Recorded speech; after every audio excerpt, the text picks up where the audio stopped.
I just finished watching every single pre-fight press conference and media day for UFC 310. Today, I have the complete recap, and I want to dive into the fighter's mindset for you. Whether you're interested in the fighters, just a fight fan, or looking at this from a betting perspective, here I am for you today, recapping everything that you might need to know, diving into these fighters' headspaces with timestamps if you'd like to skip to any part of the video. Hello, everybody, and welcome back to another video. If you are new here, my name is Kyle. I am your guy with too many YouTube channels. Guys, I want to start off with Kron Gracie. So Kron Gracie could be looked at as coming into this fight with an excuse, but I also kind of understand where he's coming from, to be honest with you. Obviously, he hasn't shown any high-level MMA skill yet, and a lot of people just look at Kron Gracie and said that he sucks. Kron Gracie actually opened up about that a little bit and said that he went into his last fight really just listening to the BJJ world, and he realizes that that was a mistake and he should not do that. He had a lot of pressure on his shoulders being a Gracie, and he was pressured to just grapple, make a name for yourself in the BJJ world. And honestly, guys, that makes a lot of sense. I understand why he would be frustrated with his performance, and I would understand why he would be pressured into fighting the way that he did. So here's what we're left with. Is this truthful, or is he just making an excuse for his performance? To be honest with you, I could see both being the case. Make of that what you will, but that really was the only takeaway from Kron Gracie. But let's continue on over to Alexandre Pantoja. I'm feeling really good after listening to his press conference. He is respectful as always, had a lot of great things to say about Kai Asakura, broke down his technique nicely, he obviously did his homework. He is, again, respecting his opponent, respecting him as a person and as a fighter, his athletes in there. He also talked about himself aging in the flyweight division. He said that the way that he's approaching fights right now, he's training very hard because he is too old to make mistakes. I actually think it's a really good way to look at things, to be honest with you. Another thing that I thought was really interesting, and I don't think I've heard a fighter say, to be honest with you, is he wants to impress his wife. I think that's awesome, okay? Because I can relate to that personally. I can relate to that mindset because, and I wasn't, you know what? I'll touch on this first. I am one of those guys who thinks that there is nothing more motivating than you could just drive it back to the male sex drive, but at the same time, there is nothing more motivating than a girl, or just a girl that you love being by your side. That's why, Dustin Poirier, I'm convinced of, there's guys like Dustin Poirier who can drag himself through those wars, can overcome pretty well anything, just so he can overcome this person, look like the strong, capable man that he is. First thing he does is point down at his wife. That's another reason why I wasn't dogging on Mike Perry for wanting his girlfriend in his corner. Dude, I understand that you need people in your corner, but there is nothing more motivating than just having your girl by your side, to be honest with you. And I'm not even coming this from an SIMP area. You just really have to, I hope you guys aren't taken that way, okay? It's another thing. You can even dive into the science behind that, to be honest with you. You ever see those things where it's guys are benching, maxing out all of their weight. Suddenly you put a pretty girl on their lap and all of a sudden they're just pushing even harder. Girls push you beyond what you're capable of. And I can relate to that in a sense because I know I'm spending a lot of time talking about one thing, but I just thought that was fascinating because I can relate to this because with my wife right now, I grew up with her. We've been together since we were kids. So I've never really been able to, obviously I've been, for the person that I am at the part of my life that I'm in, I am successful, but I was never really having any of those moments in my life where I don't think so, where I just straight up, flat out impress my wife because she knows everything about me. She watched me grow up. So I get that, and I'm working so hard with the multiple jobs that I have in order to be that guy, in order to impress my wife, in order to have, not that she doesn't respect me, but I want to be that guy for her, So I think the fact that he's not only outspoken about this, but that he said that in general, I think that makes a lot of sense for why Alexandre Pantoja, we see him push through that cardio. We see him tired, but he does not give one crap. He just pushes through. I think that's very interesting, and it makes a lot of sense. It's why you see Dustin Poirier do the same thing. It's why Mike Perry won with his girl in his corner. Very interesting. Another thing that he said, he's very motivated. He wants to make money so he can spend time with his family and kids. More of the same thing, to be honest with you. Again, another thing that I can relate to ever since I had my daughter. All my mind has been is money. I want to give her the world. That's what I want. So I get this. I'm feeling very positive about Alexandre Pantoja after listening to his interview. But let's continue on over to Ian Garry. And guys, Ian Garry is almost winning me over with his attitude. He's actually living up to what he's talking about. He has the 6-fight plan. He's taking fights with the toughest guys. He's not shared a Shavkat, and he says things that he's not afraid. I wholeheartedly believe him, to be honest with you. He wants to be great. He knows he's great.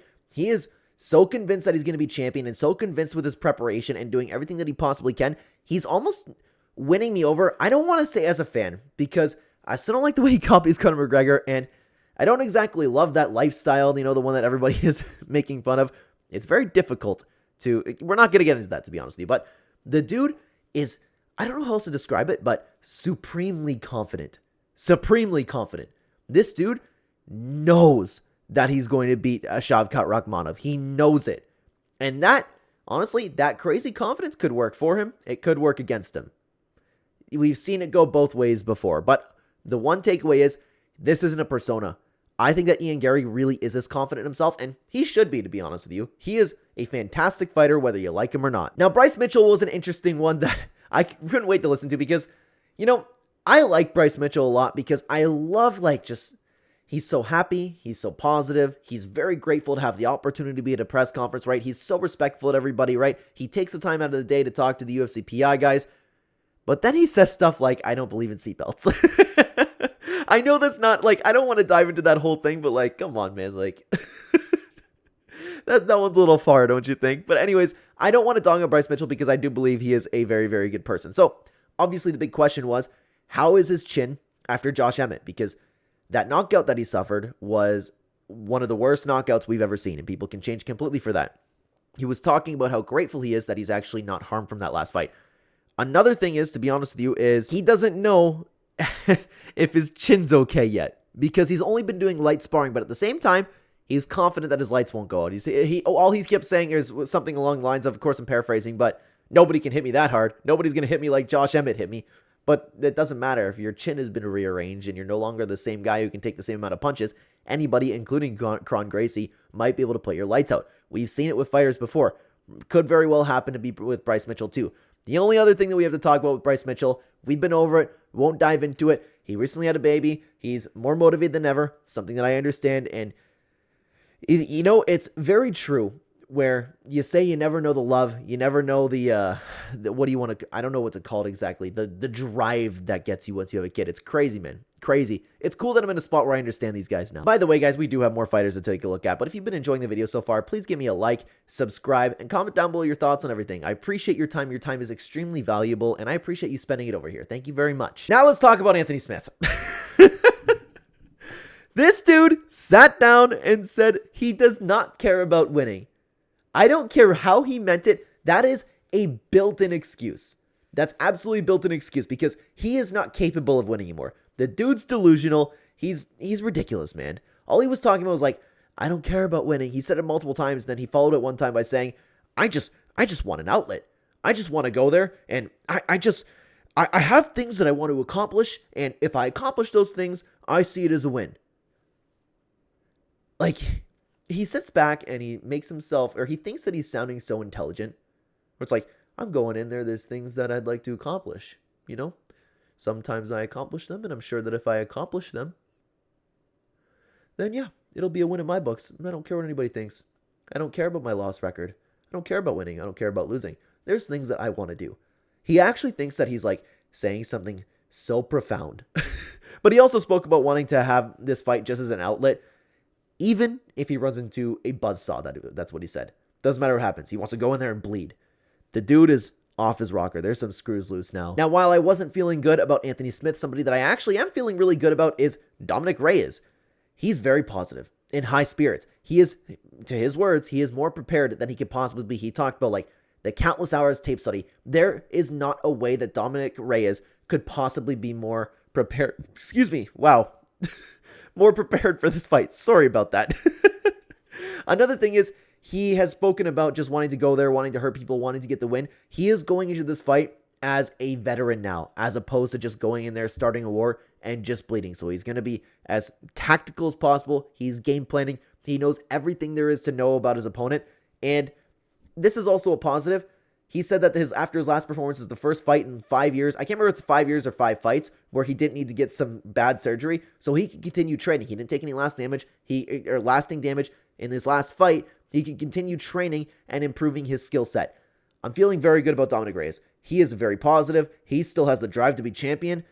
I hope the best for him. I hope the best for him, dude. I'm feeling good about Dominick Reyes. And speaking of guys we're feeling good about, to be honest with you, I'm not still feeling so great about Vicente Luque, but there's not a ton to break down with Vicente Luque, man. He's in good spirits. He's training hard. He says he's healthy, and the little bit of cope, he said he didn't quit against Buckley. He kind of did. I don't know how else you could have seen that. We finally saw a quit in Vicente Luque, to be honest with you. It sucks. And it's going to be very unfortunate if Luque ends up losing this fight. It's going to make me sad. But like I said, there's not a ton to break down with Vicente Luque. Vicente Luque is one of my favorite fighters of all time. If you guys are interested in hearing about my favorite fighters of all time in general, you can check out this video that I just made right here, breaking down my top 25 favorite fighters of all time. I would love to have you guys over there. Thank you for watching. Take care.